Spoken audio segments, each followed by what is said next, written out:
I'm Beatrice Marshall in Nairobi. Welcome to Africa Live on CCTV News. Also ahead on the program. South Africa's President Jacob Zuma reshuffles his cabinet, dismissing former rival Tokyo Sexwale. And playing for pride, regional rivals Mauritius and the Seychelles clash in their last group game at the COSAFA Cup in Zambia. Egypt's interim leader has laid out a roadmap to elections in a bid to reassure Egyptians and the world that the country will quickly return to civilian democracy. Adli Mansour wants to rewrite the constitution, elect a new parliament and choose a new president. But all that is supposed to happen within 6 months. CCTV's Jack Button reports from Cairo. Supporters of ousted Egyptian President Mohamed Morsi pray for their dead as the first funerals get underway. In the wake of the killings, Egypt's interim president Adli Mansour has laid out a roadmap to fresh elections. It includes setting up a committee to alter the constitution, which will involve removing the Islamist sections drafted under Morsi and the Muslim Brotherhood. A referendum on the constitution might then be held in about 4.5 months, which is hoped will lead to parliamentary elections early next year, followed by polls to select a new president. And on Tuesday, former Finance Minister Hazem El-Beblawi was also named interim Prime Minister. But a full caretaker cabinet is yet to be selected. Here in Tahrir Square, the opponents of ousted President Morsi are eager to see the formation of a new interim government, though divided on what it should look like. But across town, where the supporters of Morsi have gathered, it's a different story.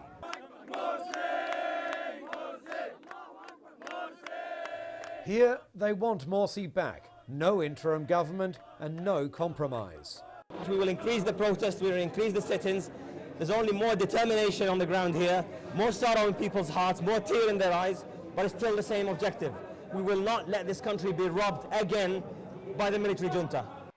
The worst violence since the start of Egypt's troubles has drawn widespread international criticism, though officials in the US insist the country will not be cutting off more than $1 billion in annual aid to Egypt's army just yet. Egypt, we think, not just I, but we think that it would not be in the best interest of the United States to do that. We are reviewing our obligations under the law, and we will be consulting with Congress about the way forward with regards to specifically the assistance package that we provide. The killings have further entrenched the battle lines between supporters and opponents of Morsi. The Muslim Brotherhood has now called for an uprising, accusing troops of massacring protesters, while the army has blamed armed Islamists for provoking its forces, which now face the additional challenge of imposing stricter security to stop the unrest from spilling out of control. Jack Barton, CCTV, Cairo. Well, let's get the latest updates from the Egyptian political crisis from CCTV's Famida Miller, who joins us live from the capital, Cairo. Famida, there is a lot of political wrangling there over the appointment of the new interim Prime Minister, Hazem El-Beblawi. What can you tell us? Thanks very much, Beatrice. Well, since the appointment of Hazem El-Beblawi, there has been mostly welcome regarding that appointment, because what Egyptians and what the political leadership here have been looking for is somebody with the right experience, somebody with the right background. And looking at Mr. El-Beblawi's background, he formerly served as a finance minister as well as the deputy prime minister, and that was in Egypt's previous transitional government. However, it looks as if he's going to have his work cut out for him going forward. The political leadership here not reaching consensus. Looking at the roadmap that's being set out by the interim president, the Adli Mansour, there's been not an acceptance from the Muslim Brotherhood. They've rejected that outright. They also say they won't have anything to do with the interim cabinet that's going to be put in place. In fact, the Prime Minister is meeting today to start putting into motion the necessary steps to have that cabinet being formed. Of course, so now we also see some opposition from the Liberals. We also see outright opposition from the Conservatives, them saying that they will also veto the appointment of the Vice President, that is Mohamed Al-Baradei, who's to be appointed in that position. But to discuss this further, let's chat to CCTV's Adil Mahrouki. Adil, as I said earlier, a lot of work to be done by the new Prime Minister, especially when it comes to reaching consensus between all the relevant parties in negotiations.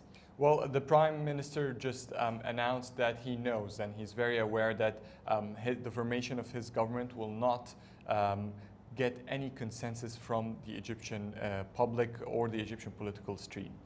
He said, and he will be very keen to try to get as much approval on the formation of his candidate, but he's just giving in a message that he needs support. He knows that whatever is going on, somebody will not be satisfied with this formation, but he's still very keen to try to give, as you said, sort of a comfort feeling to the public that we know what's going on, we know the economic burdens that the country is going through, so therefore they will try to approach that as quickly as possible. And that's why there's a lot of names coming on for his becoming his deputies, for other nominations. We know that the labor union in Egypt has started giving nominations for 3 ministers for a Minister of Labor, for the Prime Minister himself. So he's open to suggestions and he's trying to make the political conflict aside and just focus on pushing the economy forward.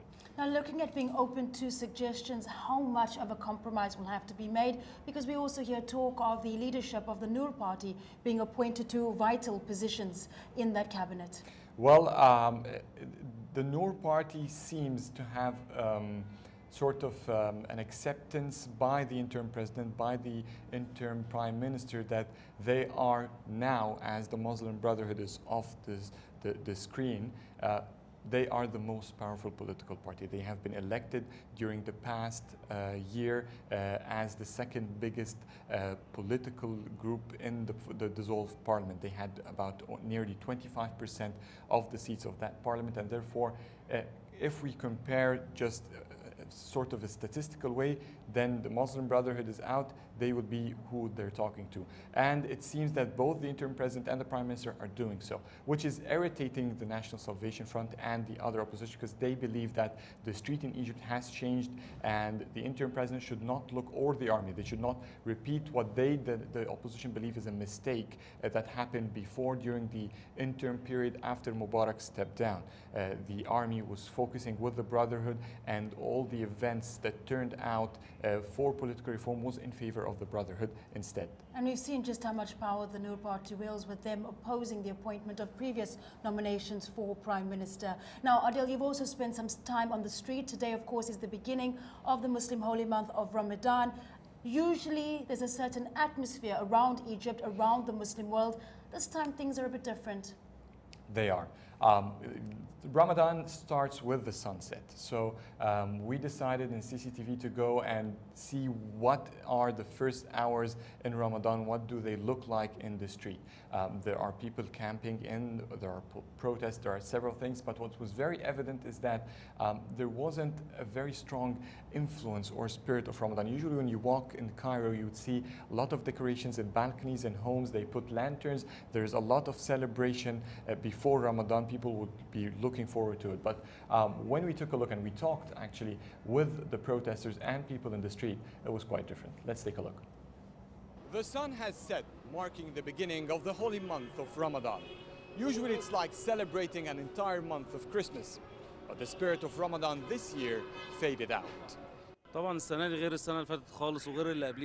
This year is different. For 3 years now, each year's sales have continued to decrease. There's very few customers because of the political situation, and the spirit of Ramadan is not being felt. Ramadan is a month of family gatherings, particularly the first day. Yet protesters in Tahrir are still camping in, despite their success to oust Morsi. Why are you still here? Our mission is not over. We have to continue until we make sure that Egypt will turn out as we hoped. We tried leaving the square earlier and nothing was achieved. As for Ramadan, it will encourage us to remain. We will enjoy it here, and there is no bigger family than Tahrir. Earlier in the morning, Morsi supporters held a funeral of their lost ones during the clashes with the army. Instead of enjoying the Ramadan spirituality in mosques, they're praying here in Cairo University. Like their brothers in Tahrir, they're planning to remain. We are confident that God will make us victorious during this holy month. We will continue, we will exert all efforts until our rights are returned. Until then, Ramadan will be enjoyed here as much as any other place. In Islam, Ramadan should be a month of forgiveness, a month of inner peace. But instead, the political rivalry between sects has eaten Ramadan's spirit. Adil Mahroui, CCTV, Cairo. All right, CCTV will be following all the developments there for you in Egypt throughout the day and in subsequent coming days. Well, we'll take a short break now on Africa Live, but coming up on the program. Taming, no turning back. Mali's president keen on holding elections July the 28th. And taming the Al-Shabaab, Uganda's secret of keeping the terror gang out of its borders.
Mali's interim president Jankunda Traore has confirmed that presidential elections will be held on July the 28th. Traore said this when he met with presidential candidates Tuesday. Mali's constitutional court released a list on Friday of the candidates featuring 4 former prime ministers and an array of political heavyweights, but just one woman. In the meantime, campaigns for the watershed July presidential election officially began on Sunday. The ballot will be the first since a coup in March of last year that ousted the democratically elected president.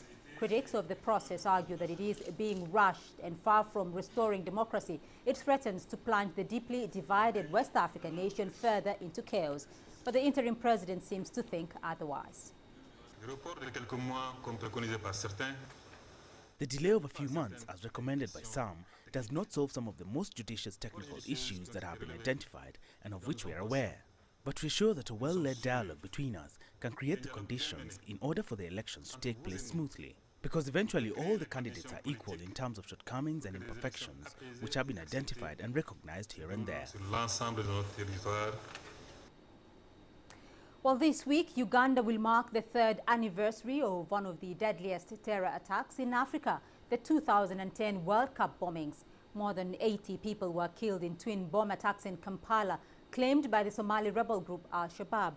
The group cited Uganda's deployment of troops into Somalia and threatened more attacks to come. Yet, since then, there have been no further attacks. So how did Uganda manage to neutralize that threat? CCTV's Isabel Nakiria has this report. It was the first country in Africa to send troops to Somalia to fight Al-Shabaab. And on 11 July 2010, Uganda paid a terrible price. Bombs went off at 2 locations in Kampala, locations that had been packed with fans who were watching the World Cup final. Police says since then, people have been on their guard. The community has been very supportive. They have been giving us information. They have been implementing advices that we actually go out and give them. So that has been the pillar of our success. Police have maintained a high profile at key installations such as bridges and power sources and so-called softer targets such as malls. Private security expert Dixon Okello says Ugandans are more conscious of any suspicious object. None of shows where perhaps people have left their bags, the local guys come and alert the police, alert security guys and tell you, there's suspicious material here. Then the police will react immediately. Then you also have explosive sweeps before each and every event. be it soccer, be it a musical event, we can have like 3 or 4 explosive sweeps.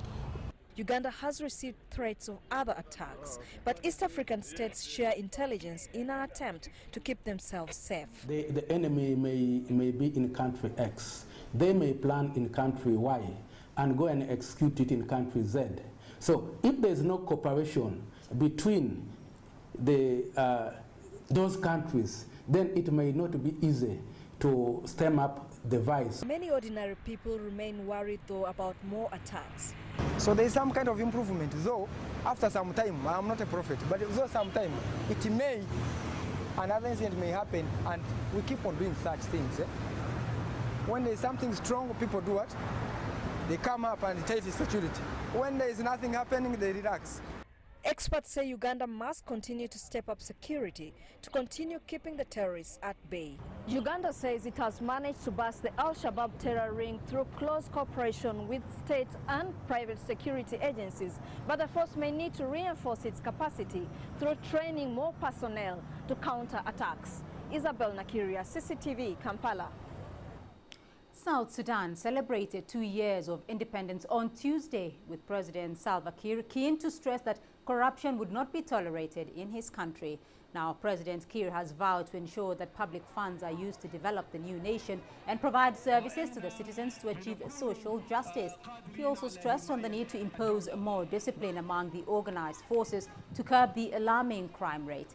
Regarding the normalization process with the Sudan, the president repeated the commitment of his government to the implementation of cooperation agreements. He added that the days when mistakes were being committed with impunity are far gone. As the president, I will ensure that our legacy of liberation is not turned into a free license for corruption. As I stated before, and I state it again now, and will continue to say it, that corruption will never be tolerated, and any person found with such malpractices is not above the law.